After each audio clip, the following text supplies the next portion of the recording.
Jay Akata. We would like to inform the people of the U.S. that there's some very tragic news. Our former ally China has recently become a communist country. Reports say that there's a civil war that has broke out between the nationalist and communist parties after World War II. Many of our class citizens say that they were treated very poorly under the existing nationalist government. And unfortunately decided to join the Communist Party led by Mao Zedong. After working side by side throughout the war, both parties finally had enough and fought for control over the country. The US aided the Nationalist Party in order to stop the spread of communism, but only gave them $2 billion, which was barely enough, and no soldier reinforcements. The result was a victory for the Communist Party.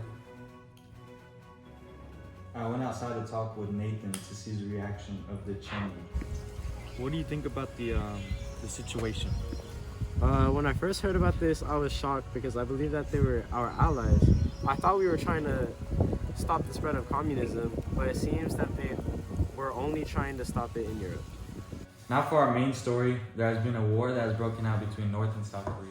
As the Japanese troops surrendered to the US, South Korea was established in the zone that had been occupied by the US. Communists formed the Democratic People's Republic of Korea in the north, led by Kim II Sung. Since communism occupied North Korea, they sent out a spy mission. In desperate times, South Korea called for the United Nations to stop the attack. In return, 16 countries sent a total of 520,000 troops to support the attack. The counterattack led by General MacArthur, using heavy artillery and fresh troops, was successful. Around half of the North Korean military surrendered.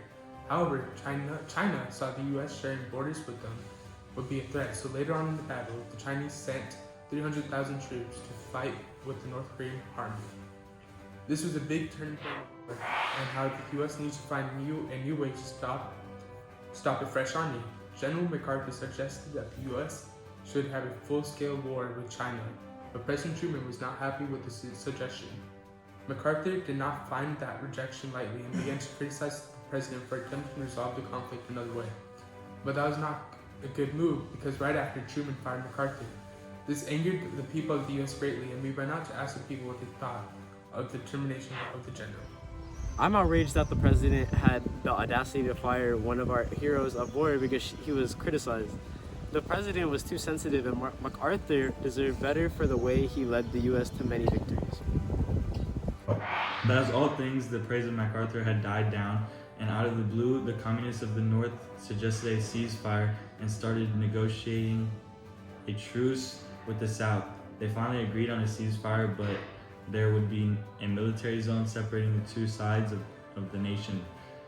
In the eyes of the US, this was not a victory, but a stalemate due to the fact that Korea was now split into two nations, with one being communist.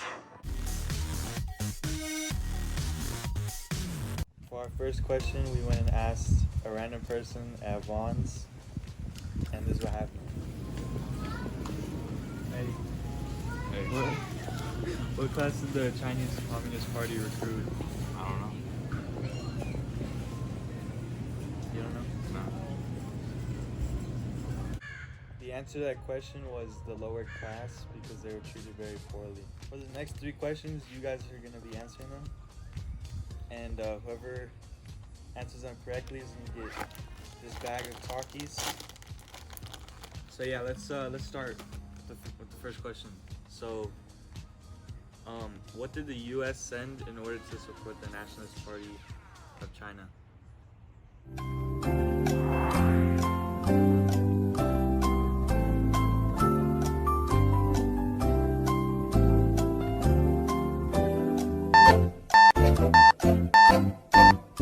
Alright, the answer is $2 billion.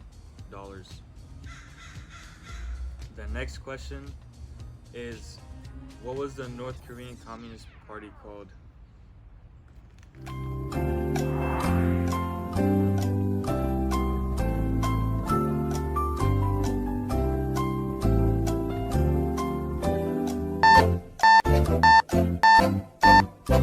The answer is the Democratic People's Republic of Korea. How many troops did the UN send to South Korea?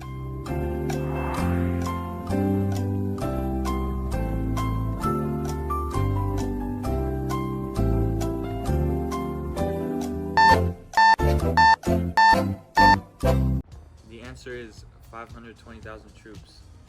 The last question is, what did North and South Korea agree to?